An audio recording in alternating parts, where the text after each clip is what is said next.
3, 2, 1. Jesse JFR. Hey. What's going on, man? Nice to meet you. I'm good. Hey, nice to meet you. Nice to meet you. Welcome to Mind Buzz. I like it. Thanks for coming out and doing this, by the way. Oh, no worries. Thanks for the invite. I'm stoked to be here. I like the egg carton wall thing. It reminds me of like La Bamba Oh, okay. when he goes to the first studio. And Right. Down in the basement, he's Yeah, just yeah. like all like weary. Like, where's this guy? Where's this white I guy love it. I think taking it's me down? Right. It's soft. It's really soft. Touch it. Yeah. Got it? He's like, I believe you. I believe I believe you. I think it looks like egg cartons. Well, yeah, that's, I think that's what they're Is that what it's called? supposed to. That's the idea, Yeah. Oh. I think. Yeah, I'm not sure. I'm sort of making this. Well, the main idea is to, soften sound from, But you recently were in San Francisco. I was. How was that? It was awesome. I like going to the Bay quite often because it's fun first off and the food's delicious. But I did a festival called How Weird Festival How Weird? How Weird, and it was quite weird. It was a lot of weirdos walking around. Which is normally my type, but tons of dicks. So many. Oh. So many. There's a lot? So many dicks. Really? My buddy told me there's going to be dicks. And I was He like, warned you. At least he warned you. I was like, yeah, But like exposed dicks or what? who hasn't seen a Really? dick, right? Oh. And I'm like, oh, hey, there's a dick. There's another dick. There's a flock of dicks.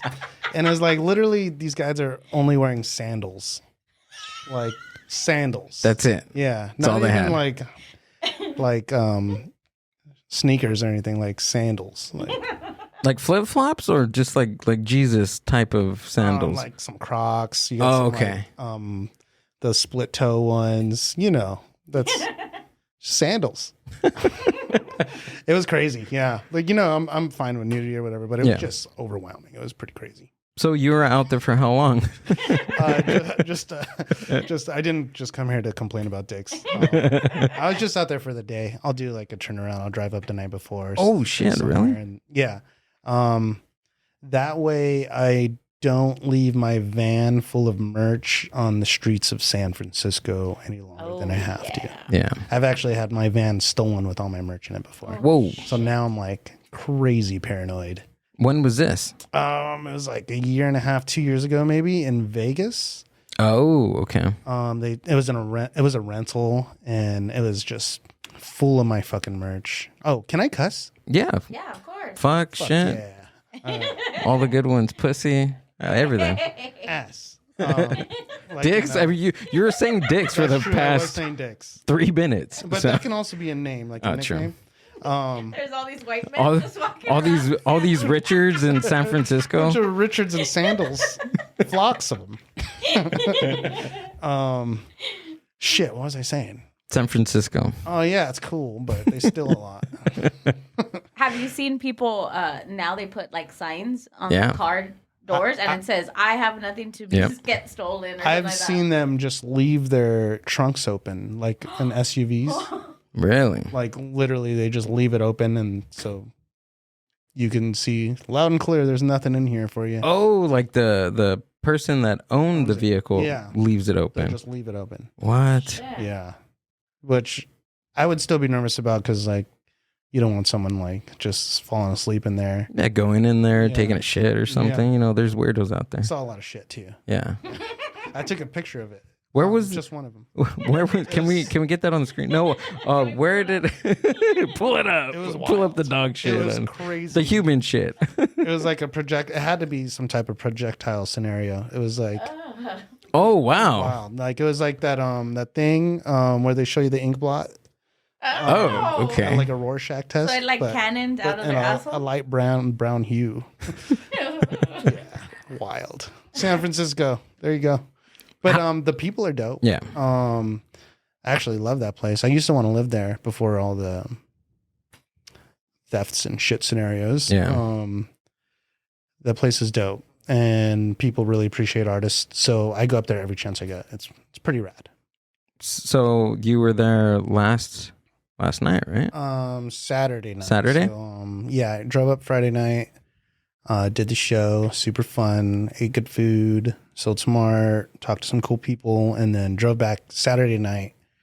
And I normally don't drink coffee, but I was drinking coffee that night. Really? Yeah. Can you pull up the? I want to see the festival. Oh, I think I wanted to see the shit. I want to was see those dicks. I don't have a picture of the shit. Send it. Jesse, can you airdrop the shit picture, please? No, just. Okay, I thought you were serious. What's the festival called? How weird. How weird. I want to see this thing. I want to see how weird this is. All right. I texted a shit image to a bunch of my buddies, and I was like, "Guess Oh, what that's city awesome. I'm in?" And nobody got it wrong. Nobody guessed it. Nobody got it wrong. Oh, nobody got it wrong. Okay. 3 separate group chats. Oh shit. Exactly. Okay. How many other vendors were there? Like, how many other artists? I don't know. Like 50 to 100. Oh, wow. Yeah, it was pretty rad. They had like a whole artist alley thing. That section was pretty rad. They put me with some other like regular vendors, which was great placement. I was super stoked about it, and the weather was nice. I was concerned about rain. Yeah, it was the last time we went up there. It was like pretty stormy, wasn't it? It gets like that. They have what they call a micro weather or some shit like that, where they have like this San Francisco itself will have like a rainstorm, but Oakland's perfectly fine. Like I don't know how. I don't know how that works. Damn! Look at those titties. Damn. Honkers. Oh, that's pretty cool, man. Yeah, it was fun. It was like a sexy cosplay, but with too many dicks. Like a Comic-Con, sleazy Comic-Con. Comic-Con of dicks. Yeah. Oh, man. So it's just like coming out and being weird? Yeah, it's like the weirdos like get together and like the heavily alien themed, awesome. which is my thing. You know, I love alien Oh, stuff. that's cool. And then lots of nudity. Yeah. Not as many tits as I was hoping. I was hoping for like see some nice tits, but consider the source. Mostly dicks. Consider the source. I would take like about a half bag of mushrooms and go check out that festival. Nice. I'm pretty sure there was a lot of people You guys can go with me next year. on psychedelics. Definitely going back. Yes. It was take great. us. Yeah, I want to see dicks. She's like, I'm all about it. I'll watch them for you guys. There you go. Yeah, thank you. Gee. Yeah, my friend was there and she was like, oh, there's another one. I was like, I'm good. You could just It's telling them up. You can just look. It's telling them up. Yeah. That's it. Little dick hash marks.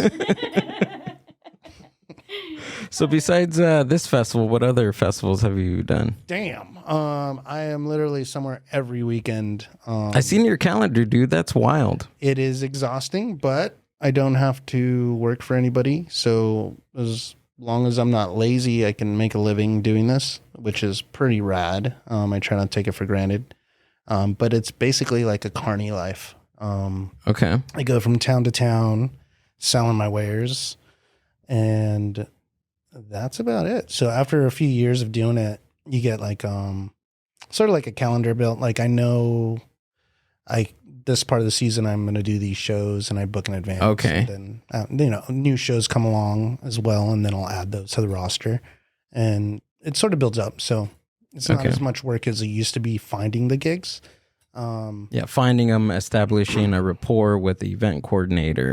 Yeah. A lot of it's building relationships and stuff like that. And then after, as long as you're just a pleasant dude, you get invited back, and normally it's pretty chill. Gotcha. But it's super fun. It's dope. You have a very interesting story about my grandma used to beat me. Yeah. Yeah. Very interesting. She was loving but stern.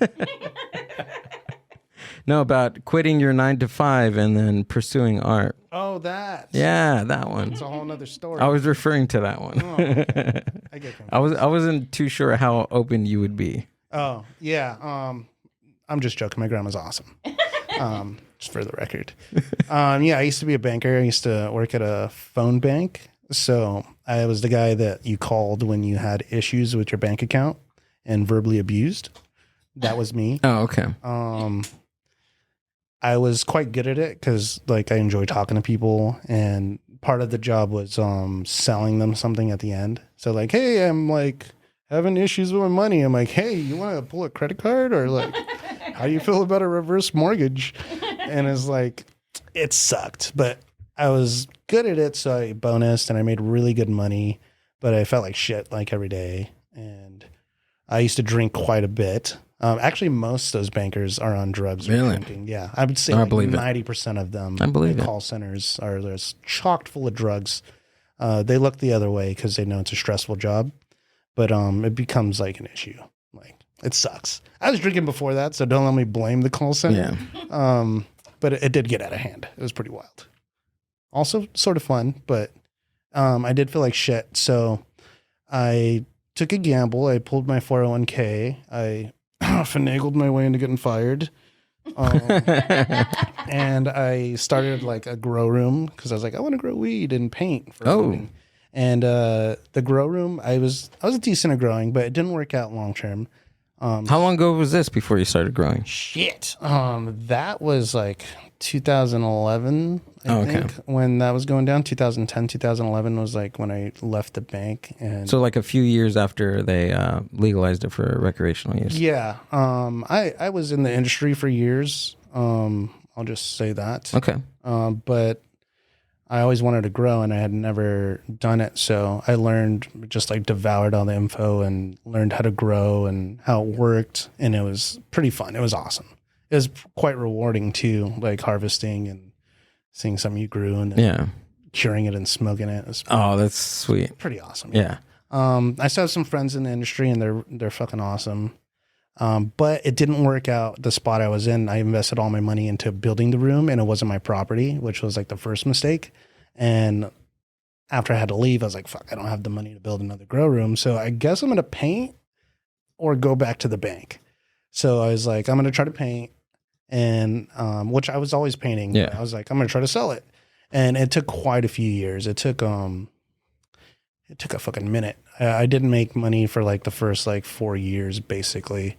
I was selling my DVDs and selling all my shit off, all my grow equipment, and like just to get by. Yeah. And being able to afford some of these shows, because like some of the Comic Cons are sort of pricey for the artists. So I just did what I had to do. I don't want to complain because it was a fun ride, but that's what I was doing. And then eventually I started making a little bit of change and I was able to be a little more comfortable. Damn, dude. Yeah, it was fun. I don't want to complain. Yeah, it was rad. I mean, I didn't have to go back to the bank. Yeah, I really, really didn't want to go back to the bank. So I should have. I should have probably just went back to the bank and like juggled both for a while. It would have been like easier on me and less depressing for my mom. Mm-hmm. She was always like, you should maybe get a regular job. Yeah. I was like, you don't understand. What happened to you? It used to be about the music, Mom. But yeah, it worked out. It's awesome. Now I got a ton of rad artist friends and vendor friends that I get to hang out with every weekend, and it's like its own little community of like gypsies that have their own brands. It's pretty rad. It's its own thing. That's an interesting way to put it. Yeah. Because first you said it's like a carnival type of Yeah, lifestyle. with like carnies. Yeah, carnies. Gypsies, yeah. Yeah. Yeah, it's cool. Like we all travel and And you guys have your own brands. yeah, we all have our own brands. That's and then, fucking wild, dude. That's cool. yeah, it's dope. And we can hire our friends. Like why hire a stranger when you can hire your homie to like come help you if you need help at a con or something, or a food festival, or even like packaging pins or whatever. Like there's a lot of stuff behind the scenes that nobody sees that's like tedious and boring that like I just don't want to fucking do. So Like packing pins. like packaging pins. Yeah. So I'll hire my homies or family and it works out. It's dope, Yeah. I guess. No, it's pretty dope. We need to pull up some of his art, Yeah. dude. Come on. You don't want to see that. Let's look at more festival More dicks. Well, there's an idea for a painting, dude. No, I'm good. Oh, dude, look at that one. Yeah, I like to do Oh, shit. Oh, there you go. That's actually tomorrow, isn't it? yeah, Gorilla Mall is one of my favorite things to do. We have like a monthly pin show. Oh, it's a monthly thing. Yeah, it's pretty fun. So we call it Pin-a-Mall. Their burgers are really good. Dude, they're awesome. Yeah. Yeah. And the manager, Nikki, she's a good friend and she's really rad. She's really rad. So we go and we eat good and a bunch of us do a little pop-up and people show up and they buy food and buy pins and sometimes they'll buy art. It's rad. It's rad. Hey, are you still the avocado guy? Sorta. Kinda? Yeah, kinda. You're the avocado plug? What do you mean? Well, What's she when asking? I first started going like heavy on the paintings, Uh-huh. I almost did exclusively avocado art. Oh, really? So Like this one. like a Frida Kato or UFO avocados, and I did Ninja Katos, which are just Ninja Turtles in the shape of avocados. I have several avocado tattoos, and I sort of slowly became the avocado guy, Mm-hmm. which is fine. That's cool. Nicknames are dope. I don't That was call you really I don't that call was you really the but- nickname? Yeah. Like in Inglorious Bastards, the Jew Hunter. It's just a nickname that stuck. No, it's rad. I still do avocado stuff, just not as it's not 100%. So nowadays I enjoy doing cultural mashups. So like I'll grab I'm a big history buff. Okay. I really enjoy the old ornate looking gods like the Hindu stuff and all kinds of it. So I'll grab a god or a location and I'll mash it up with something I grew up with, like a video game or a TV show or a movie. And it's normally enjoyable, except when people accuse me of cultural appropriation, which I actually... Has that happened before? Yeah, it happens a lot. Which I actually enjoy. Like at shows or they write you? At events, yeah. Oh, really? Every now and then online, but not as much. I somewhere every weekend, so it's a numbers game. Oh, okay. The more you do it, the more. Yeah. Someone did it in San Francisco actually, so it happens. I believe that actually. Maybe once a month, maybe every other month. Yeah. Now I got a cool catchphrase. So when they come up, I already know. You can tell by the look on their face, like they think they're doing something dope right now. I know it's coming. So they'll like start like, don't you think this is insensitive culturally? Blah, blah, blah. And I'm like, that's showbiz, baby. And they just like turn around and walk away because right away they know I'm not getting anywhere with this. Yeah. Like first they want an apology and then they want you to commit to do something. Like maybe What are you gonna do? Yeah, like maybe don't bring these out anymore. It's like go fuck yourself. Yeah, it's art. I'll do whatever I want. Yeah. Fuck them. How was the first reaction? I mean, how was the first time you got that type of interaction? I mean, I have a odd sense of humor, so I enjoyed it right away. You did. The first time it really, really happened was in New Mexico. This dude was so upset at this Last Supper painting I did.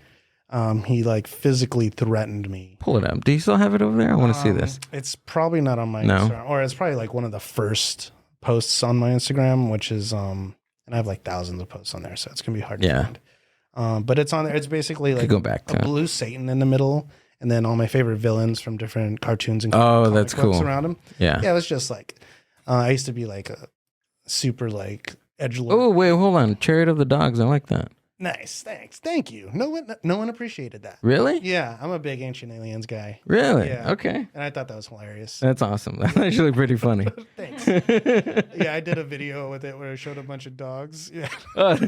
Yeah, I did a voiceover. Is that it? I did a voiceover. I want to hear this. These hounds are from space, and they have been here from the beginning. Did ancient canine come down on red rockets millions of years ago? Time will tell. Red Rockets. 1968, Eric von Daniken publishes Chariots of the Dogs, where our ancient canine companions are actually otherworldly beings sent here to guide culture and evolution. It's irrefutable. These puppies are not who they say. The more I ask questions, the more I see that these hounds are from space and they have been here from the beginning. Did ancient canine come down on red rockets? That is awesome. Hell yeah. Finally, someone enjoyed that. Yeah. See, that's why I do it. Right there. Yeah. That's fucking That awesome. smile. That made my day. Yeah. Look at that sleeping baby. He's the homie. Aww. Yeah, that one's a good one, dude. These are all freaking cool. Yeah. Thanks. Yeah, I went into that ancient alien rabbit hole for like weeks. Okay. For weeks, bro. Nice. Yeah. Yeah. I've been a fan Actually, since before the show, my buddy Gary was really into it, and he sort of showed me the way. And I was like, oh, I love this shit because I'm a history buff. Yeah. And then when the show dropped, it was just like so much easier to consume like the info, and I was like obsessed. Yeah. I'm actually like I wouldn't say friends, but I'm acquaintances with Giorgio, the aliens, the meme guy with the hair. Oh, really? Yeah. He has some of my art in his living room. Oh, It's that's sorta awesome. Yeah. Oh, that's cool. And his girl, they're really, really pleasant people. I only met them because of Designer Con. They go every year and they walk around. Right. Oh, that's sweet, dude. Pretty dope. They're pretty dope. Nice. That's pretty cool that you can say that they have your art hanging in Yeah, it is pretty. their rad. living room. I can't guarantee it's still there, but Yeah. they told me it was. You know? They Is he texted lying? you. If he's lying about that, he's lying about the aliens. Oh, true. Yeah, so True. I'm just gonna look the other way. And So, did you read the book before you watched the? Yeah, Oh, okay. I didn't even know they had a series until I read the book, and then I started like looking at it more. okay, Yeah. all right, I respect that. Yeah. Now the show's awesome. Of course, like any other show, towards the end, it gets a little like start stretching things out, and like they'll grab one idea and just make an hour show about it, which I still enjoy. Yeah. I'd prefer deep dives, but the first season was like hour and a half each episode, and they would just cover so much. Bang, bang, bang, bang, bang. Yeah. I was just like, fuck, this is awesome. And then a lot of the stuff is just like unexplainable. A lot of the pyramids and the Hindu pyramids that are like carved out of like just one giant piece of stone, and it's like recessed carving. It's amazing. Which one is that one? I don't remember that one. I don't know the name of it, but I think I posted one of them. You painted one of those? No, I didn't. Oh, okay. Way too ornate. If you just look up Hindu pyramids, you'll see a bunch of dope shit. And their stuff is dope because they don't get blocks and build it.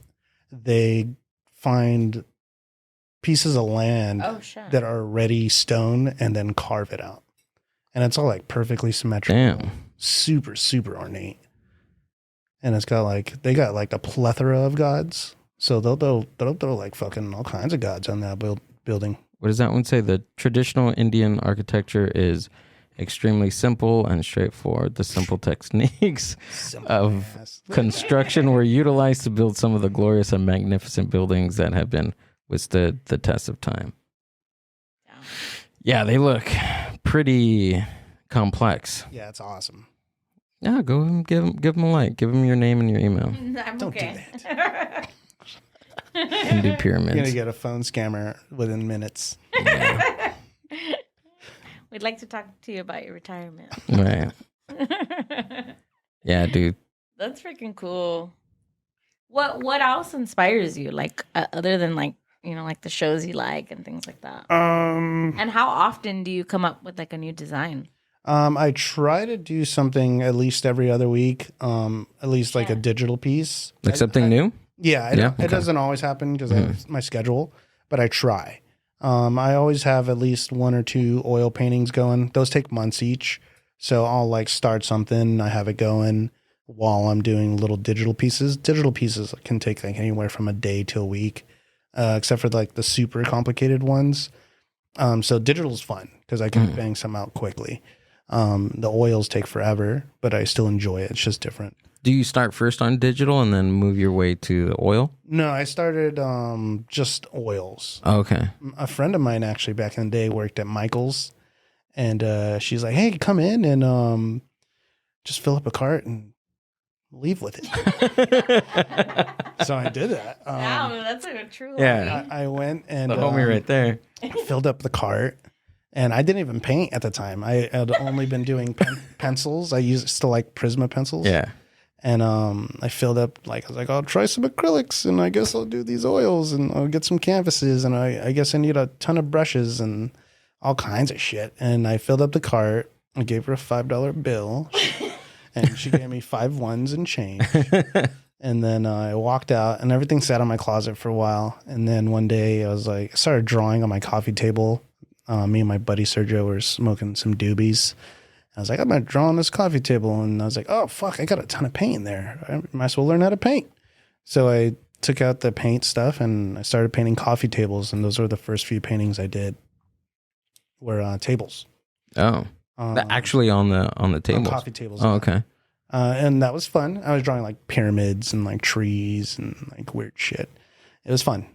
And I was like, oh, I got some canvases too. I guess I'll try this canvas. So that plug was pretty dope. That was quite a fun. How long was this ago? That was like 2006. Damn. So you've been painting for quite some time. Yeah.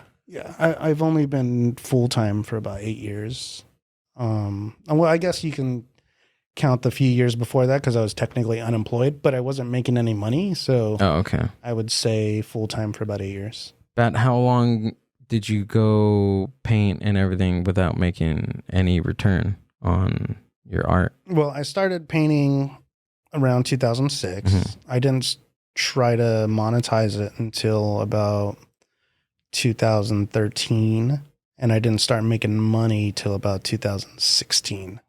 Okay. So it was a bit of a grind, and I was still like, I'm not the best artist. So like, especially back then, I was painting a lot of garbage, and I didn't expect to have like grand slams every time, but I would do like a little art walk or something and like just completely bomb, and it's like, fuck, maybe I should go back to the bank. I fucking suck at this. Yeah. I have good ideas. I just can't make it happen. Yeah. But it's just like anything. If you do it long enough, you'll get better at it, and you'll get at least decent enough to do what you're trying to do and hit your short-term goals. So, like with anything, just stick at it and should be fine. Did you? How many times did you feel that like I should fucking quit and go back to my regular 9 to 5? Man, like how many times? Was it a lot? It crossed my mind, but it was never like I need to get a job. You're gonna do it. No, because I fucking hated working so much, and I hate being told what to do. I can't stand it. I never liked. I was a defiant young lad, a rambunctious fellow. I even got defiance tattooed on my knuckles. Like, there you go. I can't stand being told what to do. So every time I was like, fuck, this sucks. I'm not making any money. I was just like, well, I can go back to the bank, but you remember how miserable you were. So I just kept going and kept going and kept going. And then eventually, it worked out. Yeah. I'm still not the best. I hang out with a lot of artists, and they're amazing. They're like amazing artists. Like Eddie Lee, he's a super talented dude. These dudes are like actual artists. I'm like a fucking pop art hack, which is fine with me. I have a blast. So. Right. But it's cool. At least I get to hang out with awesome artists. Yeah, but I mean, where do you find, like, of course, like comparing yourself to different people, but like where do you see yourself in like your art? Like somebody asked me like where you're at right now, like how far along are you until like your actual real goal? And I gave them like a percentage. Well, I'm happy with where I am because I make a decent living and I talk about art and cartoons all day with everybody. As long as I'm able to cover my bills and I'm having a good time, I'm pretty stoked about it. I don't really have any unrealistic expectations from especially the art industry. Yeah. I think it's like the second hardest way to make a living. The first being an actor, second is a visual artist, and the third is a musician. So I didn't exactly choose the easiest way to make money, and I'm very realistic about what can or cannot become of it. It'd be great to be like a well-known artist, but I don't need to be, as long as I'm not lazy and I can find places to show my art. I make most of my sales off people just walking by. That we have this shared childhood, basically. Oh, okay. They grew up with Futurama and Simpsons and playing video games, and they dig a little humor and blasphemy. Then they're gonna buy something from me, and that's all I really need. I don't really need fame or anything like that. I don't need a mansion, but I make more money than I made at the bank. Oh, wow. Which is okay, which is awesome. Yeah, I get to travel a lot. I eat pretty well, as you can tell. So I'm pretty stoked. Yeah, I think the traveling thing is fucking cool, dude, and just sharing your art everywhere and talking to people about art in different places. It is fun. It's a lot like being in a band, except for I don't have to share my van with anyone, and it barely gets me laid. Yeah. I want to ask about San Francisco. Yeah, let's just leave that. Leave it alone. Leave that call back there, please. Gotta save something for the next interview. Yeah, it's awesome, dude. I don't take it for granted. Like I said earlier, I'm very grateful to do what I do and live in a place where it's even possible.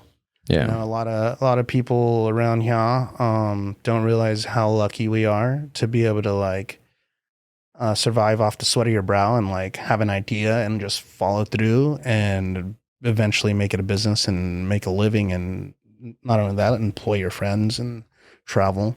So I'm very grateful. And some of my friends, because it is a grind, and sometimes we flop and we flop hard, and they're expensive flops. Like you'll fly out somewhere and it's like, damn, you got a hotel, you got the cost of the ticket, cost of the booth, cost of the merch, and you just don't make much. And they're like, maybe I should go back to my version of a banking job. And I'm like, nah, man, nah. Like, just keep grinding. Like, we're lucky. We're super lucky. We're like technically like 1% of human beings have ever existed. We got it better than everybody, you know? So yeah. Just like be grateful. Do the wins over, like, do they outweigh the flops? Oh, absolutely. Yeah. Yeah. Sorry, I bumped into it. I go for it. Yeah, especially now. I rarely get a hit with a hard L, which it used to be all the time, you know, monthly. Now it's rare that I flop hard, which is great. But it's just really it's a numbers game. I do a ton of events, and I was able to dial in my merch and the way I present my art. I don't carry around originals anymore. I carry around exclusively canvas prints and enamel pins, and like I make plushes and stuff like that. And it's all affordable. So the average person walking by can afford it. And if someone like a whale walks by, which is a term for affluent person, not an obese person. Okay. Is what did you say? What was it? Whale. Oh. If like someone who only collects, you know, hand painted stuff for originals walks by, they're like, do you have anything that's not a whale, $60? And I'm like, I do have a catalog of my originals that I can offer them. Like, yeah, I got shit that's like $5,000. Like if you're into that, but you know, for the most part, everywhere I go, $60, couple $100, that's within people's budget. So $10 pin. Pins are great because it's like miniaturized art that you can wear and everybody can afford it. And if someone's like, fuck, I love your shit, but I'm broke right now, I'll just give them a pin. And, and it makes all the difference. Yeah. They're like, fuck, I like they're super appreciative, and it's like just giving you a pin. But it's awesome because you're giving them art, and they'll wear it or they'll show their friend, or you know, they're into it and they'll appreciate it a little more. Right. What was the wildest place you've been to, like the furthest away from here? I guess the furthest is New York. I go maybe a few times a year. I'll be there not this weekend, but next weekend. I love New York. It's the most delicious place I've ever been. Delicious? Jesus. The food is off the chain. It's ridiculous. What do you usually eat over there? I like to go to this place called Strip House. It's like a steakhouse. Oh, okay. The first time we went was after Strip House, huh? Yeah, it's amazing. It sounds like a titty bar, but it's a high-end steak place. There we go. First time we went, 2 Chainz was there. Shit! My buddy's like, "Hey, that's 2 Chainz." I was like, "I don't care." Yeah, dude, I have a steak. I have a steak right in front of me. Really? Yeah. It was awesome. It was delicious. Yeah. So every time I go, I try to go to Strip House. The pizza. Their pizza shits on our pizza. It ruined pizza for me over here. Did it? I can't eat pizza. I mean, I can eat pizza over here, and it'll fill me up, but I won't be like, damn, that was good pizza. But it's amazing. It's crazy delicious. And it could be like the shittiest shithole. It could be the dollar slice. Yeah. It's like a dollar slice, but it's what? great. Yeah. And Chicago pizza's good too, but New York pizza is I was gonna say, like, the New York's better. Question always: Chicago or New York? New York pizza. Yeah. I New feel York? like what do you think, Amber? Someone's gonna maybe be punching the air or want to punch me, but I didn't like Chicago pizza. I feel like it's not pizza. It's a pie. It's like lasagna. Just, I mean, I thought it was delicious. It was good. No, it's But if good. I had to Don't get me choose, wrong. like A pie? Why would you think it was a pie? It's like 'Cause it's fucking thick. this fat. Really? Yeah, and Yeah, it's look. like you got to eat it with a fork and knife. No, and then everywhere you Fork go, and it's like, okay, it's going to be 50 minutes. So Yeah. You're sitting at the table with no 50 food minutes. for 50 minutes. Yeah, I was there a couple weeks ago, and They I have drinks or breadsticks or I something? tried to, yeah, but you don't want to do that because the pizza is so dense and it's pricey, and you'll ruin your experience if you eat a bunch of bread before. I went to 2 places when I was there a couple weeks ago, and one was delicious. What? I was with my buddy Omar from I Am Retro, and we were in pizza heaven. It was like Pokios or some shit like that. It was like a whale. It was their logo was a whale. I'm assuming that's the type of whale. Something with a P and a Q. But see, it's thick. Damn, And yeah. This is like Stupid flaky. thick. This is like flaky. So that's why I say Double it's C like a thick. pizza pie. I guess that's where the term okay. came from. It's delicious. It's good. It is good. I'm not shitting on it, but New York. New York, Hands down. Okay, and then let's look up Yeah. New York style so I can get a visual of this. It probably won't look as good. as good as this Chicago slices because that looks pretty good. Getting a half chub over here. See, look chub. at that. So- That looks like some basic bitch shit, but New it's York is not. thin. yeah, when you taste it. It's probably the water.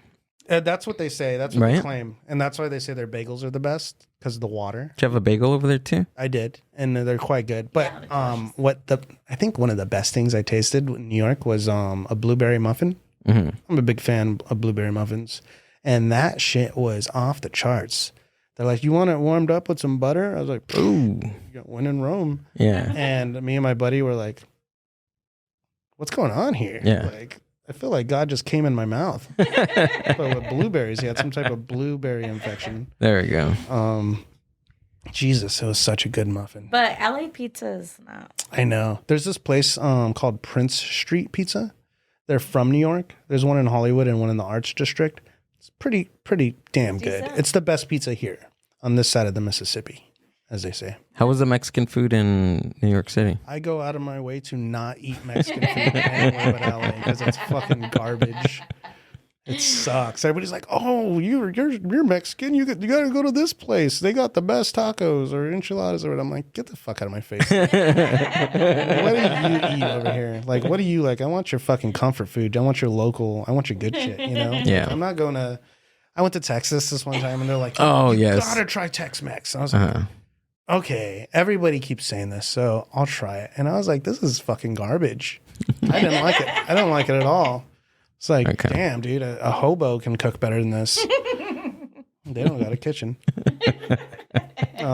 So I didn't like it. I actively avoid Mexican food So- everywhere but LA. California Mexican food all the way. It's the best. We were spoiled. We grew up with like home cooked Mexican food, which is fucking Right. where it's at. Yeah, you can't. Yeah, it's better than the restaurant Mexican food. Yeah, you can't beat that anywhere. So once you know, like they say in South Park, once you've jerked off to online porn, you can't exactly go back to Hustler magazine. The internet ruined my childhood. It did 14 years ago. It ruined me. Where did you grow up? You grew up in LA? I was born in and around East LA. I was there till I was like 5-ish, and then moved to Downey. Okay. They call the Mexican Beverly Hills. Yep. Do they really? MBH, baby. What? I told you this the other day. Have I you? said Downey has a lot of money, and they Yeah. have like No, I mini know that, but mansions. you didn't say it was the Beverly Hills. It's the Mexican Beverly Hills. Mexican Beverly The Hills. Mexican Beverly Hills. I don't Downey. exactly live in that part of Downey. Okay. So, but it is very nice. We're surrounded by like Norwalk and Southgate and Pico Rivera and like Okay. Schlong Beach, and it is a gem around all those cities. And we got good food, and the women are beautiful. Food's good. City's clean. I like Downey quite a bit. It's awesome. Do you So do? I was raised there, and then I've lived in all kinds of cities since then. Yeah. Ended up back in Downey. Fucking love Downey. Do you? Have you started? Did you start your like art events in Downey, or were there like surrounded cities that you did them in? No, I think Santa Ana. Okay. Like OC. the first place that I started doing events, and they have a big art community. and a lot of folks there appreciate art and artists, and they've always been big supporters. And shit, I owe a lot to Santa Ana. They've really embraced me, and that was the first time I actually got love for some of my art. And I was like, fuck, this is dope. What do you mean love? Like people walking by and being like, hey, this is awesome, dude. Like, oh, okay. Let me buy it from you. And I was like, what? Right. You serious? You're not just saying that? Did my mom send you? Your mom's all hiding in the She's all hiding, looking in the bush. Get it. It's like, that rascally girl. So yeah, Santa Ana's awesome. I like Santa Ana. Yeah. Their art walk specifically was the first spot that I went to with the gal. Her name's Yenny, who ran it for years, and she is one of the sweetest of sweethearts. Love that gal, and it was awesome. So, and then from there, I took a gamble on a Comic-Con. It wasn't a huge one. It was Long Beach Comic-Con. And once I did that, I was like, oh, fuck, this is awesome. Like, this is dope. So I just did whatever I could, sold off all my shit to be able to afford the bigger shows and get my feet in the door and just start building, building some inertia around me and pushing some art. How expensive are those things? Because I just had Santos talk about the LA Comic Con, and he said that it was pretty pricey to get in there.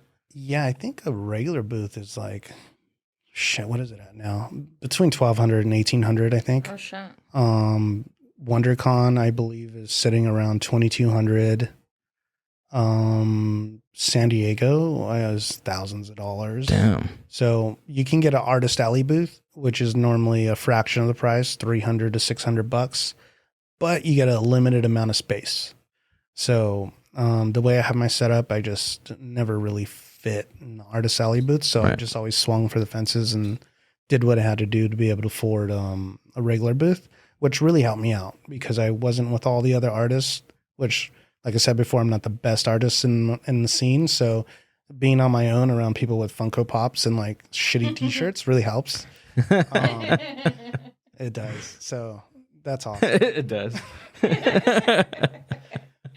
Has anybody you were saying like people have said like, oh, good job, things like that. But have you ever had like someone kind of like shit on your art or something, like tell you something really rude other than like the appropriation thing? Yeah, of course. Like, the internet's fun. People can say whatever they want. And like, there's no repercussions. So like sometimes they're just edgelords and they'll want to say something like to get a rise out of you, but they don't realize that I love it, So it doesn't really bug me, but it happens. Like someone's like, dude, this is like some hack shit. Or like every now and then I like to poke fun at cancel culture and like woke culture quite a bit. Like I don't push politics on anybody, but I love making fun of like people who just feel like super righteous about like telling people how to think or shit. Or like cancel culture is the worst. Mm-hmm. Like it takes someone's livelihood away because like you disagree with them.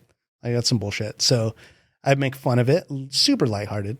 And so I did this like free speech tombstone like back in 2017 or 18. Oh, it was that's just cool. like super like lighthearted, nothing crazy. Yeah. People lost their shit over it. Like they went crazy. They were saying the most like crazy shit to me. Can we find that out? Yeah. I would have seen that. Yeah, it said like free speech 1776 to 2017. Oh, okay. Hurt feelings won in the end. Oh, damn. I thought it was funny. So that was like pretty early on before it really got popular in I'm 2020. I love social Commentary? Eat ass. It's awesome. Just awesome. Advice, just good advice. Not pushing any politics on anybody, but but if you get a chance, eat some ass and some New York pizza. I enjoy watching social politics like a hawk. I watch that shit. I don't get involved, but I love watching what upsets people and what's trendy and what people are enjoying and what they're not enjoying. Who they're canceling this week. Who is Alistair? Aleister Crowley? Oh yeah. Oh, okay. that was cool. I have like a little NFT thing going. Really? We put it on. We pumped the brakes on it for now because the market's fucking trash, and we're gonna relaunch in a few months. But I created this like alien drug pusher. Oh, that's awesome. His name's Alistair. I think you have a video, right? This is what it's from. Somewhat. No, that's my three-titted alien chick. Her name's. You did a plushie, right? What's her name? Her name's Phoebe Mates. Phoebe Not to be Mates. confused with Phoebe Cates from the 80s. Ah. I'm like, how far down is this tombstone? It was 2017, so it's shit. a while ago. It's all the way down there. Yeah. I have some weird shit up there, so. These are really cute. Those are awesome. Oh, yeah, that's cool. Yeah, the plush, I was going to make my Frida Kahlo. I have this like Frida Kahlo avocado design I did. I was going to make her into a plush. And when I found out how much it was going to be, I was like, shit, I might as well make something really wild if I'm going to like spend that much. Yeah. So I designed her for the plush. And then it was a really big gamble, but it worked out. People enjoy her. When they come to my booth and they can pull the baby out of her, Oh, they that's like just lose their shit. It's fucking awesome. I like this picture. Thanks. Yeah, for 2 months straight, I wore a sombrero everywhere I went. Everywhere. Really? No I exceptions. like it. yeah. Matter of fact, that was when my van got stolen and I had to go into the police department. And I came in with the sombrero. No fucking way, And dude. also like bummed, but like still in a sombrero. So you can only look so bummed. You just look like a drunk Mexican. Like, you made that happen. Yeah. So that was a fun couple months. I still wear it every now and then. Yeah. It sort of became part of, my brand. So you went from the avocado guy to the sombrero guy. just a couple months. Yeah. Now I'll drive around with it. Sometimes I drive with it on. But I'll take it to my events and I'll just put it up like on, That's cool. on a grid wall or like somewhere on the table. And I don't have to necessarily wear it, but it's like part of the brand. Do you get a lot of shit for any Frida art? Like with the cultural appropriation? Not really. No? People who like Frida normally go crazy for anything Frida. Yeah. They love Frida and they like everything that's I Yeah. have one of your involved. pins. Yeah, and I think that's how it is, right? Because like there's like a big surgence of like Frida art everywhere. Yeah, I saw some people hating on this one artist because he's white and he did a Frida Kahlo painting. I was like, dude, who the fuck cares what his skin color is? Like, he's like paying tribute to this artist you love. Like, Yeah. But they're turning on her now. Really? Yeah, Are they? like I've been seeing in the past weeks that they're like kind of like turning on her, saying that Spicy. like Wow. yeah. Saying what? I can't remember, but it's like stuff about like just her being Pull it out. Her being stealing white. your man? No, because Who being white? like her like she's a white passing Mm. Because she's Latina. light skinned? Yeah, and, Jesus. and I How think far it's will one this of racism We could just go? paint her darker. How about that? look, I'm gonna find the picture, but it's like the picture of her wearing like a dress, and it's like a native dress to like indigenous, like people in Mexico, and skin they- tone's not dark enough and for the now they're dress? saying that her skin tone was not dark enough Fuck off. to wear it. So I was like, okay. My mom's really, really light skinned. Most people think she's like a European chick or some shit until they hear her talk. And I just think that's the most ridiculous shit Yeah. ever. Like, first off, like, who cares about anybody's skin tone? Right. Let alone like tell people they can't paint something or like hate on someone for wearing something because of their skin tone. Wild. But I guess to each their own if you enjoy being a weirdo. Yeah, even if you just stand out in the sun for a couple of hours, like you either turn darker or you become really red. So Yeah. you won't be the same color you were. I think Yeah. it's this particular one. Wow. Because there's two of them, like a duality type of. No, it's like the dress that they're wearing. I want to say it's this one. Don't quote me. Don't cancel me. We're quoting you Just kidding. and canceling you. Don't after. fucking cancel me. Your skin's too light for that dress. It's always like a southern accent. Always. I know. Yeah, for like comical racism, which racism can be hilarious. Let's not pretend it's not. It can be quite funny, but you just gotta say. Well, I it like right that out. deer one. That one's cool. That is cool. Yeah, this is one of her more famous. Oh dear. Yeah. And so she did that artwork? Mm-hmm. Yeah. So she painted herself. Yeah, she has pretty much self-portraits. Really? Yeah, a ton of self-portraits. And she did most of these while she was, so she got in an accident and it left her like not paralyzed, but she was bound to her bed. And then she would get like a mirror and they put it over her while she was laying in bed. And then she would paint herself so she could. With her hands? Yeah. Well, yeah. Oh. Like, no, with her feet. I thought this story was gonna be like she put a paintbrush in her mouth and she started Going painting. somewhere else with See that. right here. See? She's laying on the bed. I would buy one of those paintings. Lazy. If Get she out of bed, Grandpa Joe. Jesus. She couldn't move. Excuses. she can move. Look at her. She couldn't move. How much did she sell that painting for? I don't know. She couldn't move. Hey, did you hear about talking about the NFTs? Did you hear about the Mexican, like he has like a lot of money, like and I don't know what he does, but anyways, he owned one of her pieces, like one of her original pieces, and he did this whole spectacle in front of people, and he fucking burned it. Like burned it in front of like everybody, and he was, I guess they scanned it and he's like, oh, it's gonna be an NFT now, so it'll live forever. And he burned the original. Wowzers. And now they're fucking, Mexico's like wanting to prosecute him because yeah, Prosecute him. Why? What was the art piece She's a his? national treasure. But was it his? She's their Nicolas Cage. yeah. I mean, I think he owned it, but still, I think there's certain, like, even if you have ownership, there's still like she's protected, like her art. Oh, like a historical Like a type of historical, thing. I guess there's homes like that here in the States, right? They're like, you can't build a wall or anything because it's an old house. Yeah. It's like, that's stupid. But okay. Oh, okay. So it's like one of those things. I don't know how I feel about that. I mean, I guess if he owned it and What would be Frida like? What would be like her? Who she is in Mexico? Do we have one of those in the U.S.? Like, does that even translate? Like, do we even have one of those in the U.S.? maybe, I guess like Besides Nicolas Cage? no $10 one. million. Ooh. Oh my God, that was $10 million. Good for him.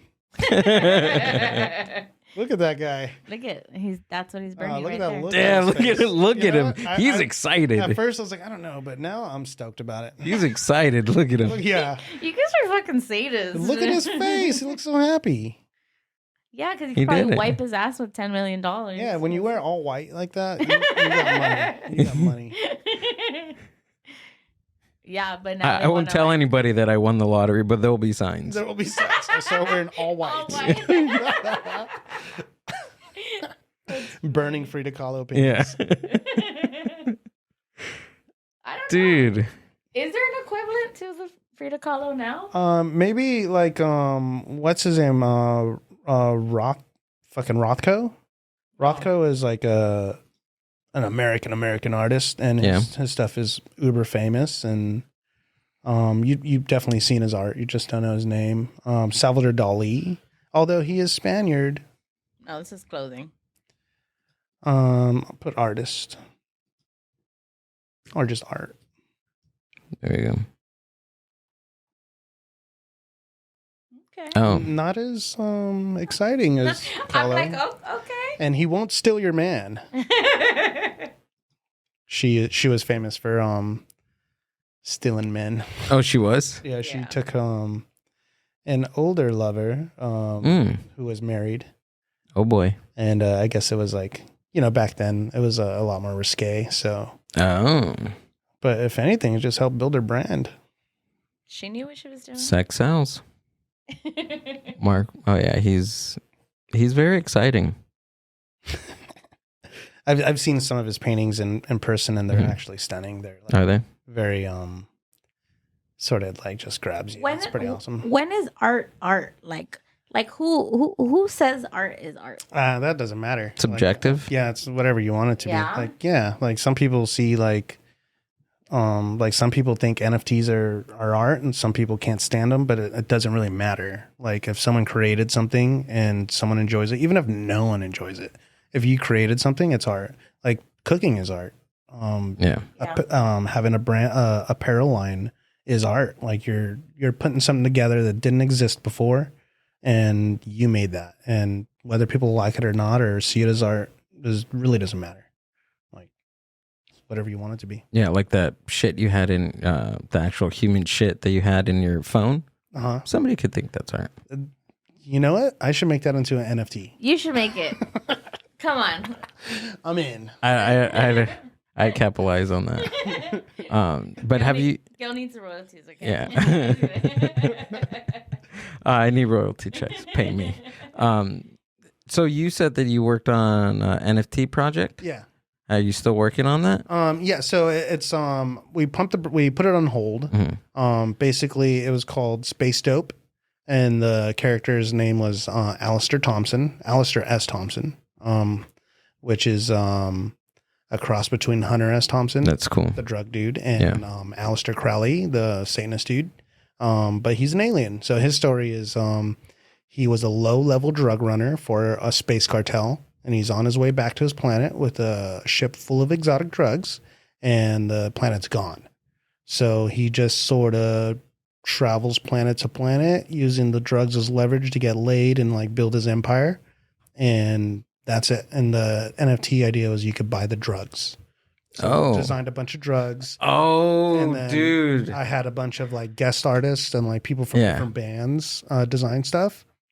So like a bunch of models and a bunch of like I had a dude from the Casualties, from Strung Out, from Voodoo Glow Skulls, from the Agrolites, Long Beach Dub All Stars. Had a bunch of like a bunch of my friends are in the music industry, so I'm able to like pull on some homies to like, hey, you want to do something weird, you know? So we did that, and it was super fun. It was quite a bit of fun. Yeah. So we'll really launch early next year, and they're still available, but we're just not pushing it right now. Economy is really weird. A lot of the NFT and crypto stuff is crashing, and is it? Yeah, it's pretty low right now. Yeah. A lot of those Dogecoin and Shiba folks are quite upset right now, which is fine. Everything bounces back. You just gotta be patient. Yeah, I never got all that stuff. Man, Shiba was dope. Yeah. I did the whole Shiba thing, and I made quite a bit off it. It was pretty awesome. Shiba was like another Shiba Inu. It's one of those like Japanese dogs. Okay. It was just a shit coin, like okay. that like people were just like, this is fun, this is funny. And like I got in early enough to where like it just skyrocketed. It was the one that we're saying to send to the moon, huh? And that they had the No, that was Dogecoin with Elon Musk. Yeah. The other one was the I was too late for Dogecoin, but I got on the Shiba hype, and it was awesome. Yeah. I have a little bit of both. Hell yeah. Do you? Just hold on to it. Yeah, I do. Yeah. Yeah, no reason to stress on it. Just hold on to them. Gil's like, you do? You do? Just all these investments and We're going places. We're going places, baby. We're doing it. fortune somewhere in Argentina, and I'm just like, You guys are going to be burning Frida Kahlo paintings all the time. Gil's going to be wearing all That's what white. I'll be on the podcast just wearing all white. Like, Gill made it. He made it. He's doing it. Damn. Yeah, exciting. That's cool. That's Yeah. awesome. Hell yeah. Yeah, I never got the hype about the cryptocurrency or the NFT. Like, and I've had several people come on and talk about NFT, and I get confused about like what it really is. The way I see it is the Federal Reserve, right? Our currency system is privately owned.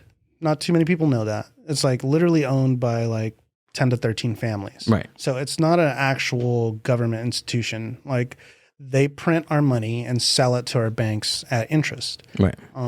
It's a fucking scam. So I knew this before I became a banker, and while I was a banker, I felt like shit about it. And I sort of see the cryptocurrency as like sort of a way out from the shackles of the Federal Reserve, Like an alternative. Yeah, exactly. Okay. It's like a step towards freedom, financial freedom. So even though I didn't take it serious and I'm not buying the serious stuff, I still support it. And there's going to be a ton of failed projects. There's going to be a ton of failed shit, which is fine because it's new and you got to stretch your legs and figure out what works and what doesn't work. But it will be the future eventually, even if it's not exactly an NFT. There'll be some sort of it, like when you get your movie tickets in the future or your anything. Like it'll be a digital piece piece that you can't you can't duplicate. Okay. So it basically gets a serial number, and there's only one of it, and you can't fake it. So like Bitcoin, there's only so much Bitcoin. You can't make fake Bitcoin. You just can't do it. Gotcha. Okay. So it eventually, hopefully we'll have a smooth transition and we'll be able to go to digital currencies, but who knows? I'm not an expert or anything. Yeah. All I know is I despise the Federal Reserve and Right. a lot of stuff in that little sandbox. So I embraced the digital stuff, the new stuff. But do you think that in the future, like in your lifetime or our lifetime, that we'll see that happen? Yeah, we'll see the transition. It'll probably be slow. A lot of countries have already started. Is there some now? Yeah. Yeah? I believe. El Salvador. Yep. There you go. Oh, really? Yeah. They get Bitcoin now everywhere. Yep. Wow. It's pretty awesome. It's dope. Them and I think Venezuela, they crashed, so I think they're switching over as well. I could be wrong on that. Mm-hmm. But, it's pretty awesome. So there's already countries adopting it. Can we look that up, Amber? Yeah. The gas station by my house, Gill, they have a Bitcoin ATM. What? Those things make you money. Mm-hmm. They're also like gray area illegal. What are we looking at? Countries that use Bitcoin? Yeah. Perfect. Damn, you're good. She's good, isn't she? Good, yeah. Thanks. Countries that... Oh, there we go. All of them. So the U.S. since 2013, Canada, Australia, El Salvador. But El Salvador is like, it's their currency now. Like they don't offer. It's not like a mixture. It's not an alternative. Yeah. Oh, okay. It's what they I use. also didn't know that El Salvador, they use American money. Do they? Yeah, that's what my neighbor was saying the other day. Because I was like, oh, so what's the difference? And she's like, no, we use dollars. Wow. I'm like, what? Really? Yeah. That's awesome. I was I like, guess. Our shit's dipping too, but Canada, Australia, El Salvador. Damn. That's about it. oh, okay. All That's- right. Baby steps, baby. Yeah, that's not very many in in the world. But I hear like a lot of people think it's like outrageous. Like it's like something that doesn't exist, right? Because it really doesn't exist. It doesn't. But does the Federal Reserve exist? I mean, they're just throwing out fucking money, right? Most of it's not even tangibly printed, and most of it's digital to begin with, like with the Federal Reserve. Basically, like pretty Basically much like this. that, yeah. Right. And what's funny with well, not funny, but what's crazy is let's say they print $1 and they give it to Bank of America. Bank of America can loan out $18 for every dollar they get. What? So not only are the Federal Reserve giving out an invisible dollar, but now there's $19 that don't really exist. And let's say you pull some of that money from Bank of America and you deposit it into Wells Fargo. Now Wells Fargo can loan out $18 for every dollar you put in there. So it's exponential. There's no way to catch up with everything that's printed because everything's printed at a cost and everything's stacked up. So there's, our dollar's devalued 99% since 2000, since 1913, the inception of the Federal Reserve. We're down 99%, Damn. which is pretty wild. Dang. So we're in debt. We are massively in debt. Yeah, we're not I'm like, only why in- are there people driving Lamborghinis and everything? And Teslas and I mean, like, wearing white suits everywhere, burning Frida paintings, We ain't got no money. right? yeah, it's still a land of opportunity, but our financial system is built to basically just get their piece. Like, Yeah. yeah, it's pretty wild. When did you start getting into all that like type of? When I was in high school, when 9/11 happened, actually. Yeah, it's always 9/11. It's always 9/11 that It's like one of the biggest things that catapult in our somebody lifetime, into. like, Yeah. if you were paying attention, you Yeah. like, this is bullshit. Right. Like, this doesn't make sense. And like, you don't have to believe that the government took down the buildings to know that the war that followed had nothing to fucking do with it. Right. And what really opened my eyes was that happened. Everybody was upset. I get it. But then the military started coming to our schools and showing up with Hummers with sound systems and like water guns and shit and like enlisting my friends. Yeah. And I was like, fuck you. It's like, this is whack. Like, this is terrible. Like, we're you get the official story was it was a small religious cult that did this.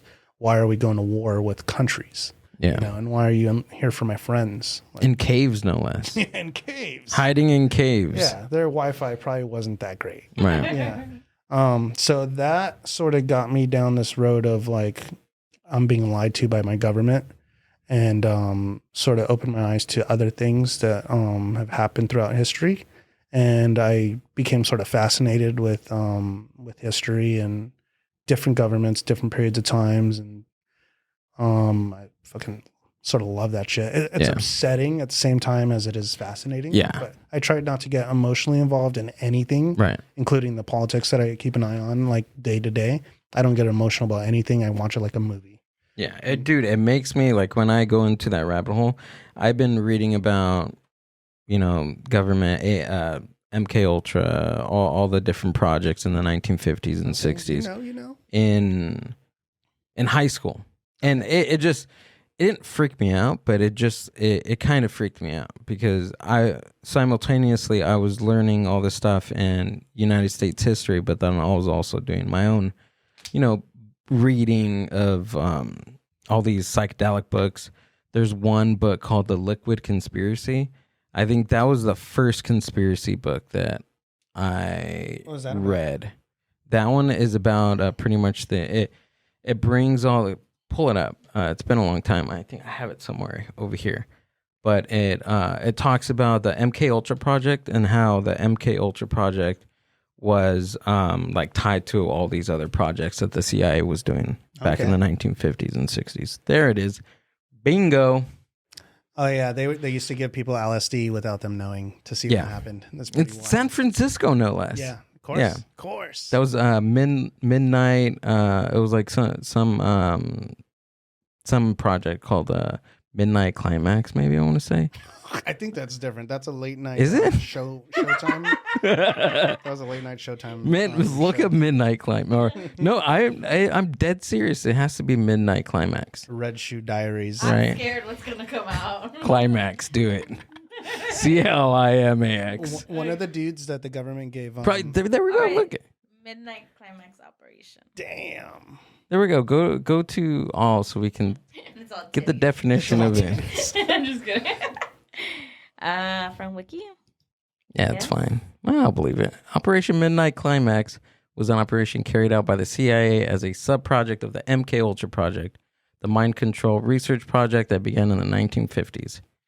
Yeah, there we go. Sidney Gottlieb. Jesse, what were you watching? Right? Jesse was watching the DVD from the swap meet.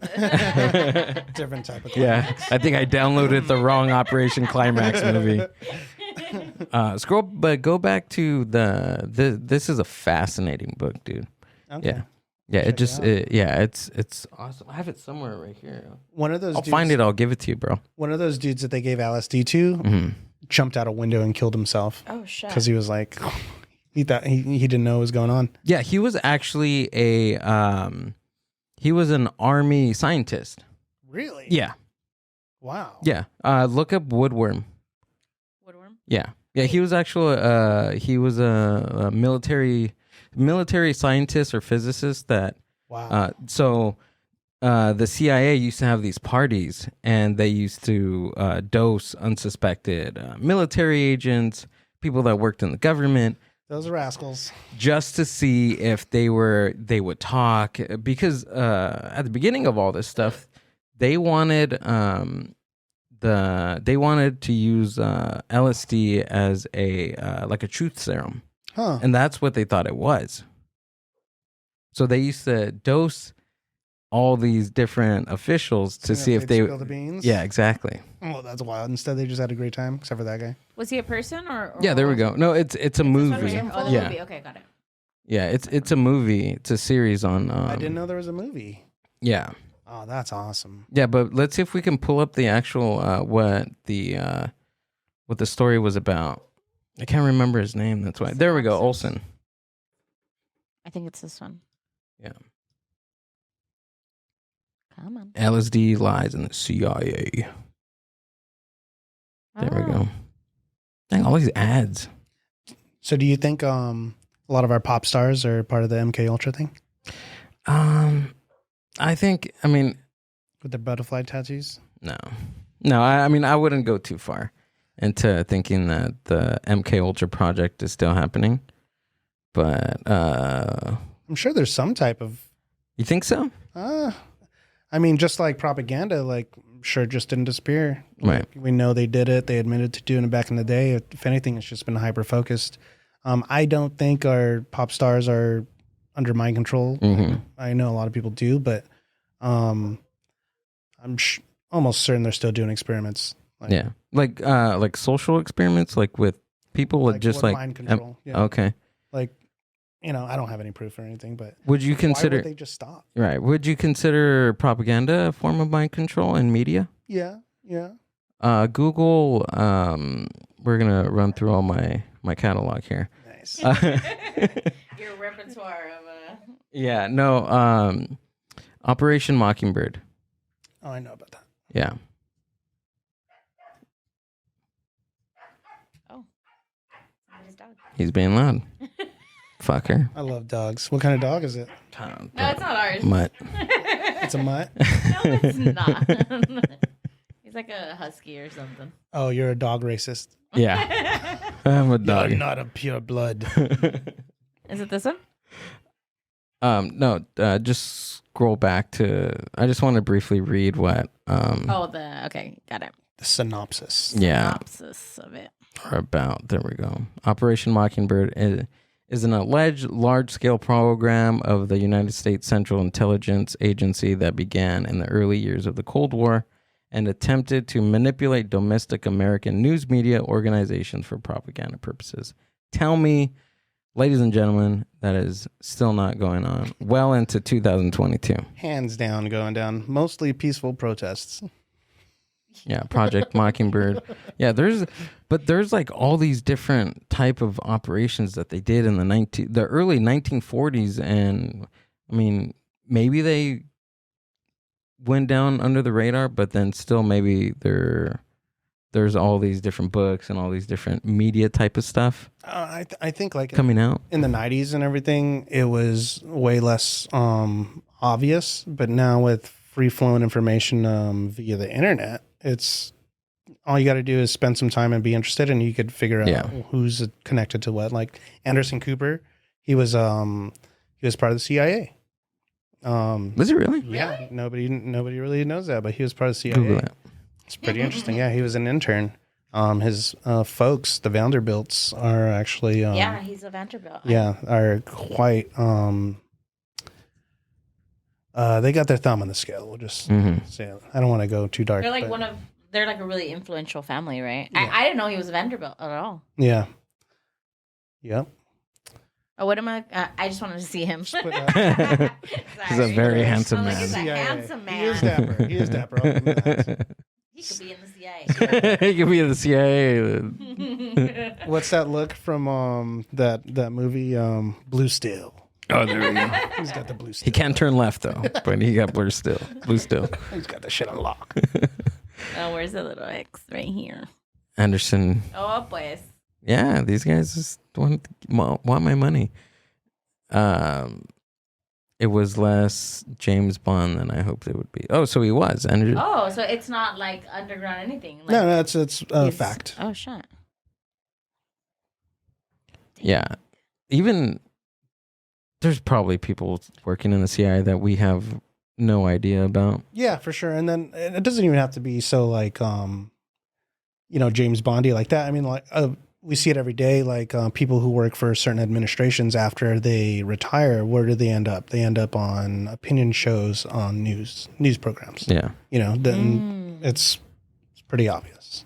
Yeah, he's bringing the news or the information to you. But he was part of. Oh, that's once you're part of that circle, you don't really get to leave it. So I would assume you're still running in some odd circles.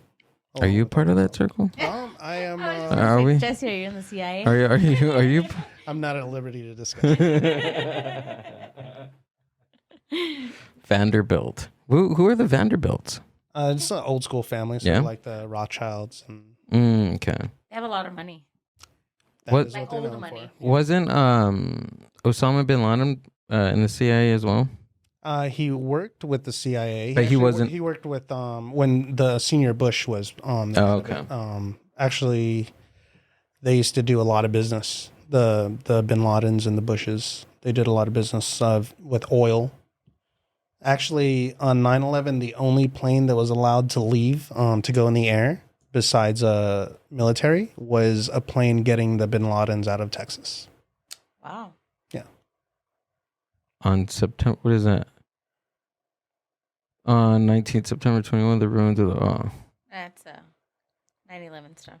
Oh. Just 9/11. Nah, just Just the 9/11 stuff. the 9/11 terror attacks. Building 7. No way. Let's talk about that. I'm either going to come out of this show Change a the believer record. or a... It's all fun. It's all part of our like living history.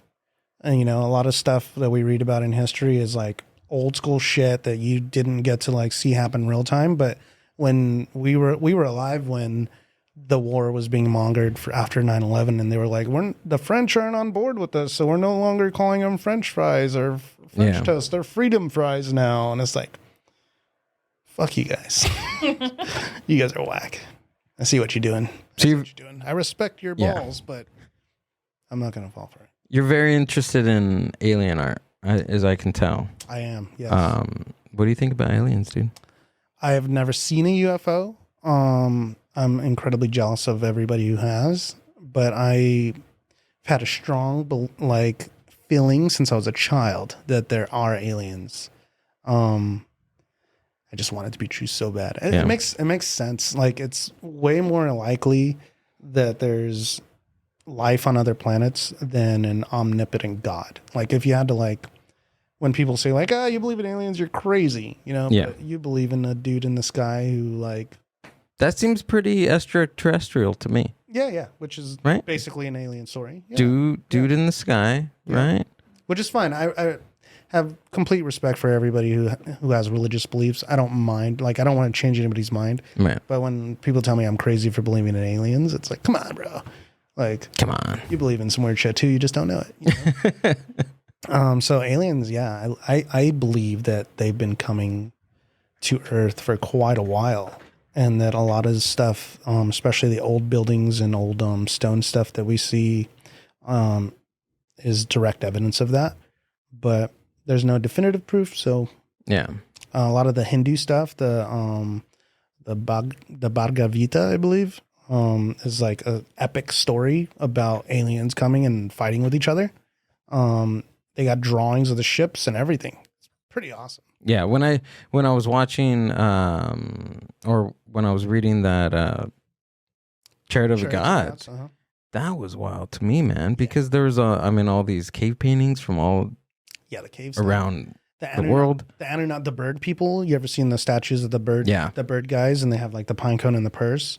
That's in different continents throughout different parts of time. Right. So it's the same fucking bird guy with a watch. Yeah. Carrying this weird fucking purse and a pine cone, which they think is the pineal gland. Right. They also think that that's a psychedelic plant. Ooh. Yeah. Damn. What are they called? Bird people of what? Anunnaki. Okay. Yeah. There's a sidebar theory that that is either old school hallucinogen, a psychedelic mushroom, soma, which is a which is still psychedelic. linked up to the pineal gland because absolutely, yeah, that's awesome. Yeah, we got to look up fingerprints because that's also a really good fingerprints of the gods. Yeah. Don't hate me, but I don't know how to spell it. Anunnaki, I believe, is ANUNAKI. NAKI. Yeah, I could be wrong. But it's like Bugaki, but Anu. It's not like a bukkake. Oh, here we go. There he is. I did spell it wrong, but it's okay. I spelled it even worse. There is that. Yeah, look at that dude. Stunning eyes. He just needs 3 tits on him. There is that your wait? Is that your process of your art that needs 3 tits? You know what that's missing? Fucking set of nice tits. I actually did a design of this character. They have some of the reliefs in New York at the Met. And oh, nice. Me and my buddy were there in town for a show, and we got to see them. And we both sort of came up with, started like jiving, and I was like, oh, what if we put a boombox in his hand and a spray can and put some Nikes on him? So we did it. My buddy Al Capitan, we did a collab and we released a pin. I got some. I'll give you some. Oh, sweet. That's awesome. Yeah. But now I'm thinking he needs some tits. He needs some tits, dude. Yeah, a lot of people think, even like in the cave paintings, there's a lot of mushroom art that, ancient relatives used to paint, dude. Nice. Imagine being like way back then and like tripping balls. Yeah, I believe it. I mean, because they're finding these different plants to eat, and I mean, psychedelics are everywhere. They're grown out of the ground. Almost every continent. Yeah. Well, this one looks like an alien. Yeah, the cave The one shit. moving. Mhm. There's a lot of them that just look like aliens. Look at that. Yeah, he's holding the mushrooms. You see that? Imagine that with some tits, though. I was gonna say this one needs some tits. Or a San Franciscan dick. Now we're gonna be walking around everywhere. Looking Damn at it! things and be like, You ruined it So- for me, Damn. man. I've been that needs tits. for like the last couple of years. I've been putting 3 tits on some of my designs. Yeah. And I get asked a lot, like, why are you doing this so much? And it's because the first set of tits I actually ever saw was from the movie Total Recall. Oh, it's okay. just 3 tits. When they go to Mars and the mutant girl has 3 titties. Dude's like, I wish I had 3 hands. Those were the first tits I saw. And I was like, what? Let's look it up. This is awesome. So now I get to... What is it? Alien girl? Yeah, Total Recall, 3 tits. Just put 3 tits. I love Google because You're flagged. If you just put 3, it'll come up right away. 3 hands. Oh yeah. Oh, Shit. okay. She's awesome. All right. And it actually shows it in the movie. I can't remember. Yeah, they're pretty good looking. Can't tell which one's the fake ones. Maybe she had no tits. Isn't there another movie, Yeah. the Kung Pao one? That's with the 1 tit. That was Oh, one. that was 1 tit. That's- We're talking to the tit expert That right was a now. uni I movie. know my You're tits. right. Funny to bring that up because I devoured that movie when it came out. I've seen it so many times. I know it line by line. Kung Pao. that movie was great. Yeah. Swinging the chain. Oh man.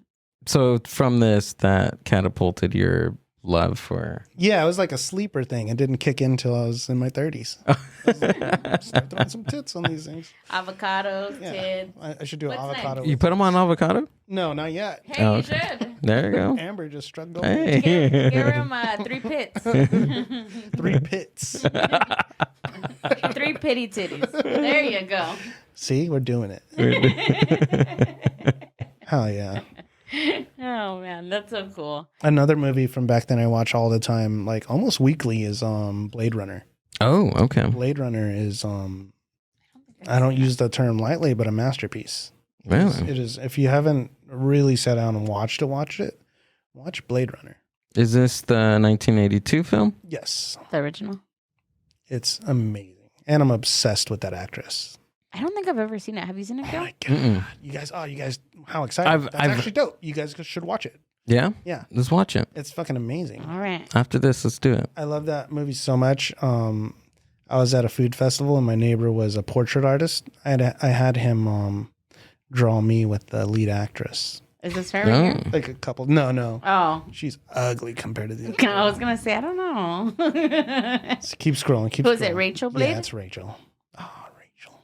Oh, she's Oh. beautiful. She is gorgeous. She got a little pin-up thing going. Yeah, look at her. Okay. Okay. Those eyes. We see you, Rachel. She cries in the movie too, and I was like, "Fuck! I wanna fuck you while you're crying." Jesus. Is that too much? It's never too much. I watch the movie a lot. Your mom's walking past your bedroom and you're like, Rachel. Rachel, cry for me, baby. Cry. Oh man. That's freaking cool. Where else do you find inspiration? Like obviously movies, TV shows. Like what else? Like Aliens. Is your talk? I don't mean it as like toxic, but I know like for Gill and I, like we can be anywhere, and then we're like, oh shit, this is a good idea for this. This is a good idea for that. Like our brain is constantly working out ideas. Is that how yours works? Yes, actually, it wasn't always like that, but after years of developing products, because that's ultimately what I do. I create art, but I make a living off selling products.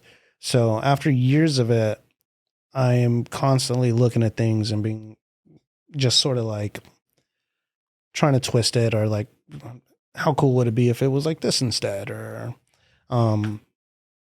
yeah, it happens a lot. And I don't like to like rip off people's ideas or anything. So sometimes I'll have killer ideas when I'm looking at somebody else's art, and I'll be like, damn, what a shame. Or I'll be somewhere and be like, oh, that's a cool building. A cool mashup would be this or whatever. So yeah, I get that a lot, and it's cool. Or even like just at the market, and I was with a friend in K-Town. We're at one of those like Korean markets, and the vegetable section. I was like, fuck, isn't that gorgeous? She's like, you're a fucking weirdo. I was like, well, just look at it. Like she's like, nah, dude, there's just some vegetables. Relax. Yeah. But I don't know. I guess the way I see things has changed a little bit. Has it? Which is cool. Is it like constantly 24/7 for you, or can you turn it off? Because some nights, dude, I can't sleep. Yeah. I am constantly thinking. Yeah. I get I have sleep issues. I am always just like brainstorming, and like even when I'm watching a movie, it's hard to like really just sit there and enjoy it, because I'm always thinking about a way to twist it or make a product out of it. Right. I don't want to sound like a douchebag, but I was like, damn, I can sell the shit out of that. Marketing. Yeah. I get there's some way he's not selling that right. That's not. There's a way to do that. You got to bring me in. I say it a lot when me and my friends are talking. Like, they got to bring me in. They just need to bring me in. It's funny, but I have decent ideas. I just execute them poorly. Yeah. So are you a good salesman? Like when you go out and vend, are you like the type like, hey, hi, welcome, or you're just like sitting there chilling? I always greet people. I try to be as genuine as possible. When you sound like you're selling somebody something, it turns them off and they look for an out. I found that not just with face-to-face sales, but with my brand as a whole, the more genuine I am and the more myself I am, like the more it works. Yeah. And even with the weird shit, like the 3 titty thing, or like me vulgar humor or whatever, the more I don't bullshit people, the better it is. And when it comes to sales, in-person sales, I'll greet them. Be like, yo, you got any questions? Just let me know. If I'm having a conversation with someone, like I'll still greet them, but I'll jump back in the conversation, and I won't censor myself with the conversation no matter how weird it is. Yeah. And that normally ends up working. They'll join the conversation, or they'll get a laugh at it or whatever. And I try not to be pushy with anything. I try not to upsell anybody. Like if they're like, oh, I like that. And I was like, oh, I got a bigger one for this much, Yeah. I'll, if they look like they may be looking at something else, I play by ear. I wing everything I do. I learn everything on YouTube, and I wing my fucking day-to-day every day. There we go. Yeah. Yeah. Yeah. I try not to take myself too serious. Yeah. And I think that, at least for me, like thinking, because if you overthink about like how you're going to do something, that there's no room for creativity, because you're constantly thinking about, oh shit, like I'm going to fuck this up. Yeah. Right? Yeah. You'll either get nervous about it, or it'll sound contrived or like scripted. Yeah. So even when I'm greeting people in my booth, which I do this every fucking weekend, and I talk to thousands of people a month, I get bored saying the same thing every time. So I'll have like a number of phrases I'll throw out there, or sometimes I'll just throw like a yo, and it depends on That's the pretty person. simple. Yeah. It depends on the person. Yeah. So, and depending if you're in San Francisco, whoa, look at that dick. my eyes are up here. Yeah. Those people insist on eye contact. Jesse, JFR, man. Thanks for stopping by. Dude, this was fun. You had fun? Awesome. Yeah, this is dope. Thank you guys. Dude, we have to do this again. I'm down. Throw up your Gang signs? I don't Yeah. have gang signs. I quit that life. Tell us where you're from. No, Yeah. Where you from, fool? No, go ahead and take some time and Plug yourself in, Yeah. dude. Oh, shit. All right. Sell yourself. If Come on. you like what I do, my sense of humor, and you like 3 titties, you can find me everywhere on the internets at Jesse JFR, JESSE JFR. And that's about it. I have a shop. I have an Instagram. I have a Facebook that I ignore for years. And yeah, I want to meet you. I want to talk to you. I want to make awkward eye contact with you. there you go. While your penis is out. Yeah. Just kidding. Whip them out. This is probably going to be the best downloaded podcast episode in San Francisco and West Hollywood. I'm getting canceled for sure. No, but share some dates too. Tomorrow you're going to be out in Alhambra. Alhambra with Grill 'em All. This weekend I'll be in Scottsdale, Arizona with Body Art Expo, Friday through Sunday. Next week I'll be in Brooklyn for the Pancakes and Booze art show on Thursday, and then in Manhattan for Patches and Pins Expo on Saturday and Sunday. Week after that you'll find me in Vegas and Arizona. And then I think after that I'll be at Designer Con. So for all our California locals who enjoy designer toys, I will be there. Possibly topless. Possibly. Possibly. No promises. Thanks for coming out, man. Dude, appreciate it. me. This was dope. I think that was another one, and don't forget to like and subscribe. Hell And yeah. I think that was it, right? Yeah. Okay. All right. The Mind Buzz Podcast. Bye-bye. Bye. Shaka Khan.